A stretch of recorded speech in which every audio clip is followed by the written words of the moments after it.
前鋒嚟㗎，好啦，正最後直路啦，前面手到齊來，拋離咗個幾馬位，川河營區咧越逼越近㗎啦。再見到中間位置，飛騰追亦都上緊啦。咁啊，中檔上緊嘅馬咧，仲有閃耀威龍啦，內欄大利好運啊，出邊有天時明區啊，最出係爆熱啊，最後百零米啦，透出嘅馬係川河營區啊。咁啊，但係呢個時候飛騰追3幾個節目上咗嚟，緊隨其後嘅馬咧，仲有大利好運接近終點，飛騰追贏出呢場賽事，大利好運就跑第2。至於第3名嘅馬啦，外邊天時明區，中間閃耀威龍，入邊係年年有福啊！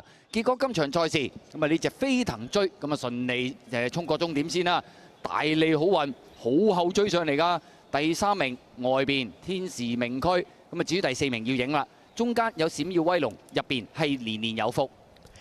3鐵嘅頭關咁啊，贏馬係隻飛騰追啊，黃子宏跑第2名都追好多嘅大利好運，第3名天時明區，第4名9號馬嘅年年有福。哇！大利好運落飛落到飛價88蚊開跑啊，14檔。哇！但係前面呢啲步速都好快㗎啦，即係手到齊來，放到甩晒。